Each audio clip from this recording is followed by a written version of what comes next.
Pathanamthitta ചരൽക്കുന്നിൽ honey ട്രാപ്പിൽ കുടുങ്ങിയ 2 യുവാക്കൾ നേരിട്ട് സമാനതകളില്ലാത്ത പീഡനം. യുവാക്കളെ കെട്ടിത്തൂക്കി അതിക്രൂരമായി മർദ്ദിച്ചുവെന്നും ജനനേന്ദ്രിയത്തിൽ സ്റ്റാപ്ലർ അടിച്ചുവെന്നും പരാതി. അതിക്രമം നടത്തി ചരൽക്കുന്ന് സ്വദേശികളായ ദമ്പതികൾ പിടിയിലായി. ചരൽക്കുന്ന് സ്വദേശി ജയേഷ്, ഭാര്യ രശ്മി എന്നിവരാണ് അറസ്റ്റിലായത്. ലിജോ റോളൻസ് വിവരങ്ങളുമായി ചേർന്നു. ലിജോ, ഇത് എന്താണ് സംഭവിച്ചത്? എന്നാണ് ഉണ്ടായത്?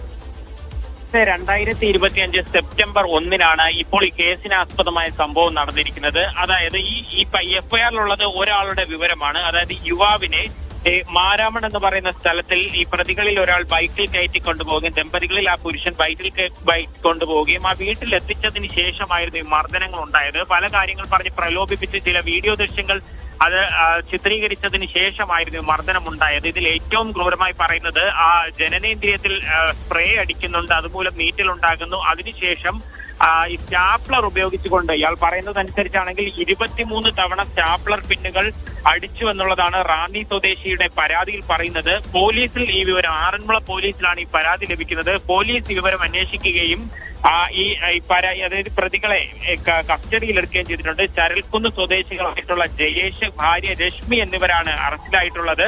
ഈ ആലപ്പുഴ, റാന്നി എന്നിവിടങ്ങളിൽ നിന്നുള്ള യുവാക്കളാണ് ഈ സംഭവത്തിൽ ഇരയായിട്ടുള്ളത്. ഈ റാന്നി സ്വദേശിക്ക് ഇത്തരത്തിലൊരു സംഭവം ഉണ്ടായെന്ന് അറിഞ്ഞതിന് പിന്നാലെയാണ് ഈ ആലപ്പുഴ സ്വദേശിയുടെ ഭാഗത്ത് ആലപ്പുഴ സ്വദേശിക്കും ഇത്തരത്തിലൊരു സംഭവം ഉണ്ടായി എന്ന് പറയുന്നത്. അതായത് ഹണി ട്രാപ്പിൽ കുടുക്കുകയായിരുന്നു എന്നുള്ളതായിരുന്നു ലക്ഷ്യം. അതിനുശേഷം ഈ രണ്ടുപേരും വലിയ രീതിയിലുള്ള ഒരു മർദ്ദനം, അതായത് ക്രൂരമായിട്ടുള്ള രീതിയിലായിരുന്നു പീഡനങ്ങൾ ഏൽക്കേണ്ടി വന്നത്.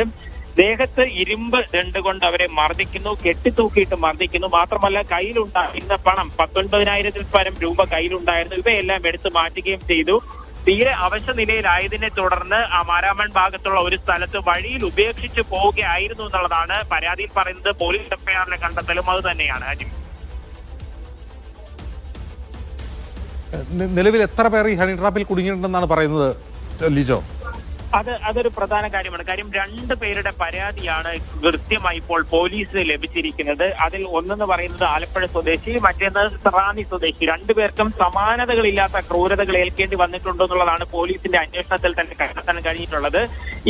അപ്പോൾ പോലീസിന്റെ ഒരു സംശയമുള്ളതെന്ന് പറഞ്ഞത് ഒരുപക്ഷെ ഇവർ ഇത് ആദ്യമായി ചെയ്യുന്നതായിരിക്കില്ല, ഇതിനു മുൻപും പലതവണ ഇത് ആവർത്തിച്ചിട്ടുണ്ടാകാം. അതുകൊണ്ട് തന്നെ ഇതിന്റെ അടിസ്ഥാനത്തിൽ മറ്റാരെങ്കിലും ഈ ഹണി ട്രാപ്പ് സംബന്ധിച്ച് നമുക്കറിയാം പലരും പരാതി നൽകാനൊക്കെ മടിക്കുന്ന ഒരു സംഭവമാണ്. അപ്പോൾ അത്തരത്തിൽ മറ്റാരെങ്കിലും ഈ ക്രൂരതകൾ ഏറ്റിട്ടുണ്ടോ എന്നുള്ളത് സംബന്ധിച്ചും ഇപ്പോൾ വിശദമായ അന്വേഷണം നടത്തുന്നുണ്ട്. പത്തനംതിട്ട ജില്ലാ പോലീസ് മേധാവിയുടെ നേതൃത്വത്തിൽ പ്രത്യേകം ഒരു സംഘത്തിന് തന്നെയാണ് ഇതിന്റെ ചുമതല നൽകിയിരിക്കുന്നത്. എന്തായാലും കൃത്യമായി ഈ പ്രതികൾ മറ്റെന്തെങ്കിലും ഇതുപോലെയുള്ള ഈ വിഷയങ്ങളിൽ ഏർപ്പെടുകയും ആളുകളെ ക്രൂരമായി ഉപദ്രവിക്കുകയും ചെയ്തിട്ടുണ്ടോ എന്നുള്ള കാര്യം കണ്ടെത്തി അന്വേഷിക്കുകയും ചെയ്യുന്നുണ്ട്. മാരകമായി പരിക്കേൽപ്പിക്കൽ, കൊലപ്പെടുത്തണമെന്ന ഉദ്ദേശത്തിലൂടെ ആക്രമണം തുടങ്ങിയ വകുപ്പുകൾ ചുമത്തിയാണ് ഇപ്പോൾ കേസ് രജിസ്റ്റർ ചെയ്തിരിക്കുന്നത്. ഹണി ട്രാപ്പിൽ കുടുക്കിയ യുവാക്കളെ അതിക്രൂരമായി പീഡിപ്പിച്ചുവെന്നാണ് എഫ്ഐആർ. ഇതിൽ ഒരാൾക്കെതിരെയാണ് എഫ്ഐആറിൽ ഇട്ടിട്ടുള്ളത്. അതിക്രൂരമായ പീഡനം എന്ന് പറഞ്ഞാൽ ജനനേന്ദ്രിയത്തിൽ സ്റ്റാപ്ലർ അടിക്കുക, നഖത്തിൽ മുട്ടുസൂചിയായിട്ട് തുടങ്ങിയ ക്രൂര പീഡനങ്ങളാണ് ഇവർ നടത്തിയിട്ടുള്ളത്.